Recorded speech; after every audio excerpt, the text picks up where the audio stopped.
Hello everyone, myself Riyastali. You are most welcome in this Target UPSC CSC Prelims 2020 under the GS Mentorship Program. So today we'll discuss the most important questions on current issues as well as the contemporary issues. Today is the date 13. Okay, I will request जो मेरे पिछले 12 video मैंने बनाया है day 12 तक उसको जरूर देख लो. अगर ऐसे देखोगे तो I can assure you 10 number के आसपास आप जरूर बढ़ा पाओगे within same effort that you are doing, right. So let us start the discussion, the question, right? So what you do first, pause the question video and find out your option and then go for the discussion. So question one is that to cede a part of Indian territory in favor of any foreign country, which one of the following procedural requirement must be complied with? Okay. So a law made by the parliament to effect would be relevant and sufficient. ठीक है, इसको सोचो. देखो, a law must be passed in compliance with article 3 of the constitution of India. देखो, इसको भी सोचो आप. A constitution amendment act must be pass in compliance with the article 368 of the constitution of India.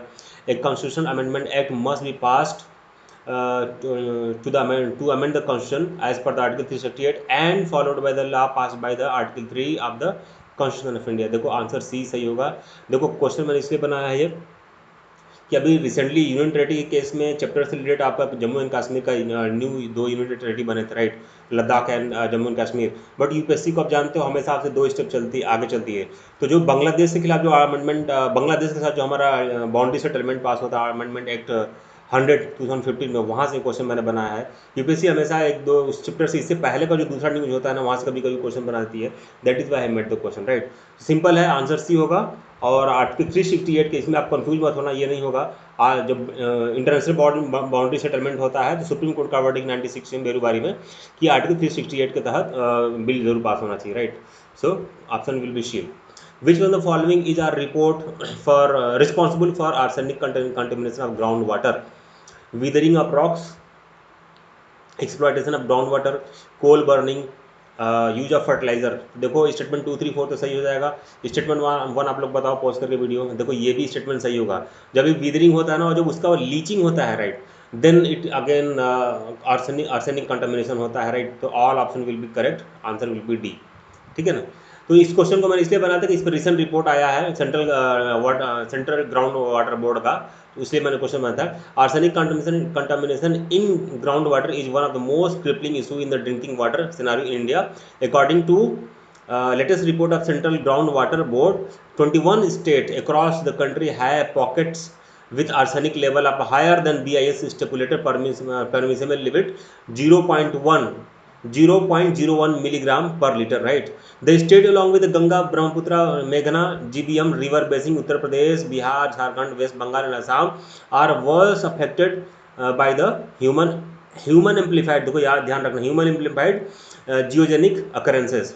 In India, arsenic contamination was first officially confirmed in the West Bengal in 1983. ये तो सही है यहाँ तक. ये देखो यहाँ जो रेड कलर मैंने बनाया ना, यहाँ से फिर एक नया क्वेश्चन बन सकता है, right. Long term exposure to arsenic in drinking water can cause cancer in skin, lungs. देखो लंग्स याद रखना कि स्किन तो आप लोग पढ़ दोगे, लंग्स करने भूल जाओगे. Bladder, kidney. It can also cause other skin changes such as thickening and pigmentation. Recent research says arsenic contamination in groundwater has penetrated to food chain. इसको भी ध्यान रखना, राइट. तो यहाँ से भी क्वेश्चन बन सकता है.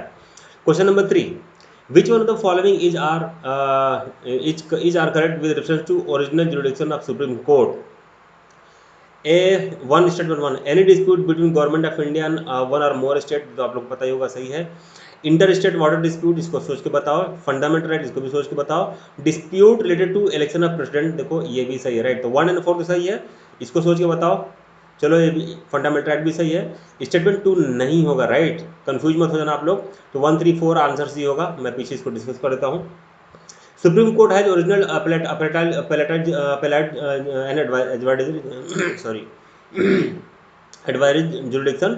Its exclusive original jurisdiction extend to any dispute between center of India and one or more state, or between government of India and any state or state on other side, or one or more state on the other side, or between two or more state, if and so far as the dispute involve any question whether law or fact on which existence or extent of legal right depends. ठीक है. In addition, Article 32 Constitution give an extensive original jurisdiction to supreme court in regard to enforcement of fundamental right, इसलिए सही है। देखो article 131 पढ़ लेना, बहुत news में था, इंटर स्टेट वाटर रिलेशन का चैप्टर में है, पढ़ जरूर लेना आप लोग, वो न्यूज में था, क्वेश्चन वहां से भी बन सकता है। Question number next, question number 4, which of the following can be steps to minimize worsening climate change further, या क्लाइमेट इमरजेंसी। देखो ये टॉपिक बहुत न्यूज में है पिछले 3-4 साल से, इसलिए मैंने क्वेश्चन बनाया, राइट। सो इसका कौन कौन आंसर हो सकता है? Replacing fossil fuels, correct. Restoring and protecting ecosystem, ये भी सही होगा। Cutting pollutants like methane and suit, ये भी बिल्कुल सही होगा। ईटिंग द लेस मीट, इसको सोच के बताओ आप लोग। Converting the economy to carbon free, देखो ऑलमोस्ट ये भी सही होगा। स्टेबलाइजेशन और पॉपुलेशन ग्रोथ, ऑलमोस्ट ये भी सही है। तो देखो स्टेटमेंट 4 भी सही होगा। कहीं जल्दी जल्दी प्रेशर में, एग्जाम प्रेशर में ये गलत मत करना। ये रिपोर्ट है किसी साइंटिस्ट की, एक ग्रुप ऑफ साइंटिस्ट की रिपोर्ट है, वहां से फाइंडिंग आउट है क्लाइमेट इमरजेंसी में, राइट, इसलिए मैंने क्वेश्चन बनाया है। तो all option will be correct, so answer will be D. देखो आंसर उसके ये सारा आंसर नहीं, जो न्यूज था मैंने इसलिए नहीं, यहाँ पे मॉडल आंसर लिखा हुआ है। European union has become the first multilateral bloc to declare climate emergency. UK is the first national government to declare environmental and climate emergency. Ireland become the second country. The announcement comes day after the United Nation environmental annual emission gap report, which warns the world must cut annual emissions by 7.6% till 2030 to meet the target of 1.3 degrees Celsius target. It is no longer climate crisis, it is a climate emergency.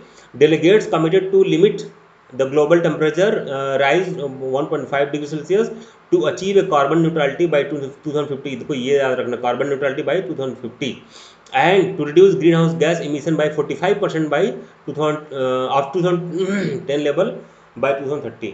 इसको sorry, which one of the following statement is incorrect with respect to attorney general of India. देखो ये question important है, बार बार attorney general साल भर news में रहे हैं, कई बार उनको सुप्रीम कोर्ट में ऑड सिचुएशन में फेस करना पड़ा था because of some wrong information, इसलिए बहुत ज़्यादा इंपॉर्टेंट है। Attorney general appointed by president, सही है। Our Attorney General shall have right to audience in all courts of India in the performance of his duties, बिल्कुल सही है।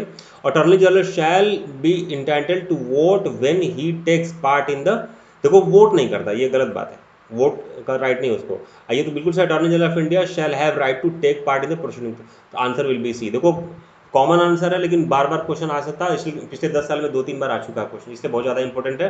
और अटॉर्नी जनरल बहुत ज़्यादा न्यूज में थी, इसलिए मैंने क्वेश्चन उठा लिया, just like a reminder.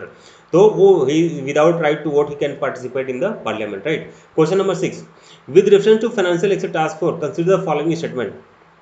Saudi Arabia has become the second Arab country after UAE to be granted its full membership. देखो ये गलत बात है, सऊदी अरबिया फर्स्ट कंट्री है। It is a policy making body which works to generate necessary political will to bring about the national legislation and regulatory reforms in various areas. देखो ये सही है, तो आंसर विल बी बी, ठीक है। So recently Saudi Arabia has become the first Arab country to be granted full membership to the Financial Asset Task Force, ठीक है। देखो अभी मैंने कंप्रहेंसिव जीएस प्लस ऐसे मेन मेंटरशिप प्रोग्राम 2021 के लिए चालू किया, जिनको जो लोग इंटरेस्टेड है कॉल कर सकते हैं। मॉडर्न से मैंने कोर्स चालू कर दिया है, व्हाट्सअप कर सकते हो, टेलीग्राम कर सकते हो, ये नंबर है 8090528260। Thank you so much, channel को सब्सक्राइब करना, thank you so much, all the best.